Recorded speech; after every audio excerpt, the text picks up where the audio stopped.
Taorin'ny Trangansy teo Voemara ny talata 4 aprily 2024 lasa teo dia nanao fanambarana ofisialy androany atoandro ny Confédération Syndicale ny Police Nationale. Tsy azo ekena velively hoy ny fanambarana ny herisetra tao amin'ireo mpitandro filaminana izay miasa pahamarinana sy manateraka ny didiny araky ny lalàna. Mialohan'izy ireo amin'ny herindrehetra ihany koa ny fanombana sy fandoroana ny Braon Commissariat any an-toerana, fananana ombonana hoy izy ireo ary fandravana amin'ny vatana ny rafitra ekina filaminam-bahoaka izao fihetsika mamoehatra izao ka tsy tokony hiverenana intsony. Fanazavana entin'ny Andriamatoa sekretera jeneraly Andriamatoa Raflipson Roland. Fanambarana manoloana ny toedrara mitranga tany Voemary talata 4 avrily taona 2024 izay mpikamba anatin'ny Confédération Syndicale de la Police Nationale manerana ny Madagasikara izay solona hiteny eto dia manao izao fanambarana manaraka izao. Voalohany, mankahery ireo fianakaviana Dona Paorina vokatry ny etraketraky ny Jiolahy tany amin'ny distrikty Voemary.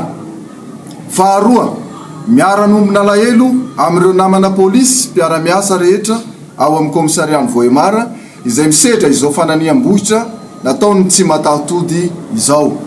Fahatelo, manameloka tanteraka ny herisetra miaro abibiny izay ninina natao tamin'ireo polisy manatanteraka ny asany atsakany sy andavany.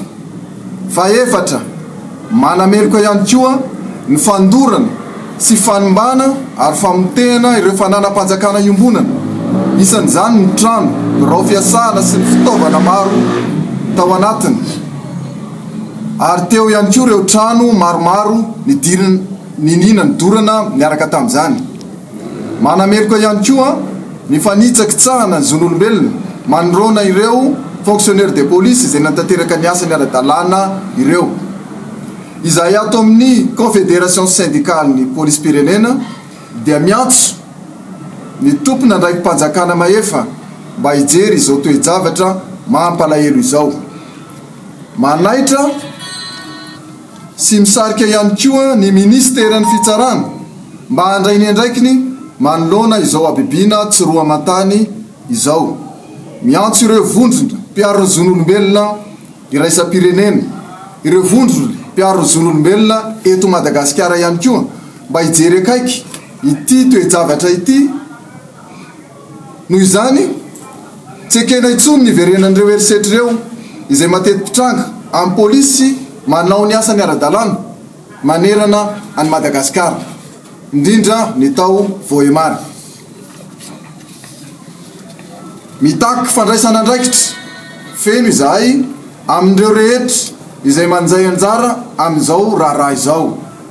Tsy ekena ihany koa ny mety hisiny mpanelanelana ara-politika, ara-ponona na misehatrinona na misehatrinona ka mety hijabaka amin'ny famotorana ity raharaha ity.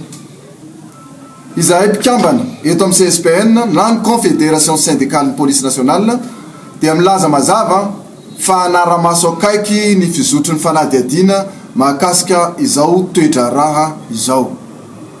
Eto izahay dia mitondra ny teny fankahirezana ho an'ireo polisy rehetra manerana ny Madagasikara, mitondra ny teny fankahirezana indrindraindrindra ho an'ireo polisy miasa ao amin'ny komisariat Voemary izay manao ny asany akitso-po sy ampitiavana eo amin'ny ambany fanarahan-dalàna ary misaotra azy ireo ihany koa mbola nijery ny maha olona trany tamin'ny fanatanterahana ny asany.